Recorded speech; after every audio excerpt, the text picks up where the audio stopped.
Alors, Alors, je vous écoute, vous avez 5 minutes. voilà, on est au cœur du sujet. Exactement. Alors moi, j'ai d'abord été renvoyé de l'établissement hospitalier dans lequel je me trouvais pour les propos que j'avais tenus avant d'être suspendu. 15 jours avant, plus précisément. Que dire? On est le dernier pays du monde où les soignants sont encore suspendus. Et notre président nous dit qu'il va s'en référer à la science. Il faut croire que la France est un pays très scientifique parce que, a priori, tout le monde est réintégré, sauf nous, ici. Il faut croire que finalement, les seuls scientifiques valables, ils sont en France. On n'entend pas trop d'ailleurs. Tout ça n'a aucun sens.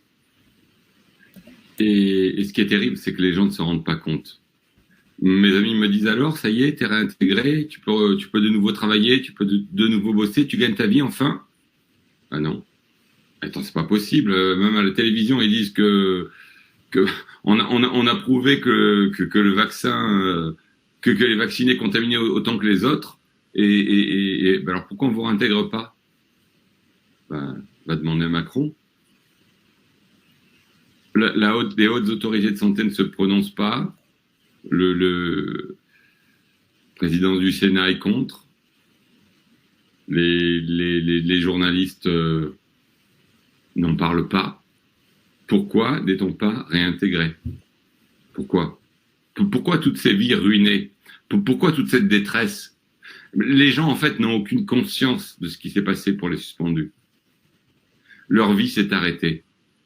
Non seulement on a coupé les salaires, mais on n'a pas eu le droit de travailler par ailleurs. Faut pas l'oublier, ça. On n'a pas eu le droit aux aides, on n'a pas eu le droit au chômage, au RSI, à tout ça. C'est de la destruction programmée, ça. Il faut quand même en avoir conscience. Il faut vraiment qu'on prenne conscience de l'ampleur de ce phénomène. Des gens, pour leurs choix, pour leurs idées, pour avoir refusé de mettre en péril l'intégrité de leur corps, pour juste avoir été honnête avec eux-mêmes, pour juste avoir refusé une mesure dictatoriale. Ces gens-là ont eu leur vie brisée. Et il y a des gens qui se sont suicidés. Il y a eu des couples brisés. Il y a des gens qui ont souffert de la faim. Et il y en a toujours, et beaucoup. Mais comment a-t-on pu faire ça? Pendant la guerre de 39-45, on s'est dit, comment a-t-on pu faire ça? On s'est posé cette question. Alors, d'accord, il n'y a pas de chambre à gaz, ok? Mais ce qui se passe là, c'est de la dictature. Ce qui se passe là, c'est de la souffrance programmée. Comment les médias ont-ils pu cautionner ça? Comment tout un gouvernement, tous les députés ont-ils pu cautionner ça? Comment peuvent-ils encore cautionner ça? Comment ne fait-on pas tomber ce gouvernement? Comment peut-on laisser les gens dans la détresse à ce point? Et en même temps, on nous dit que qu'il y a personne dans les hôpitaux. Quand il y a eu les feux cet été dans le sud-ouest, on a fait venir des gens des pays étrangers sans regarder leur statut vaccinal, alors qu'il y a que des gens qui crevaient de faim, qui demandaient qu'à travailler. Honnêtement, j'ai 56 ans, je pensais pas voir ça de mon vivant. C'est abject, c'est à vomir. Et ce qui est à vomir, c'est aussi l'attitude de beaucoup qui trouvent ça normal. C'est ce manque d'empathie dans la population. C'est ce manque d'empathie, particulièrement dans la population médicale d'ailleurs, qui rejette les patients, qui rejette les soignants non vaccinés. Mais comment a-t-on pu en arriver là? Qu'est-ce qui s'est passé? Les gens ne sont pas mauvais. Les gens... Les gens sont conditionnés, les gens sont sous hypnose. C'est le phénomène d'hypnose collective le plus gigantesque que j'ai jamais rencontré. On a ça au niveau mondial. Et en France, on est vraiment particulièrement touché par ça.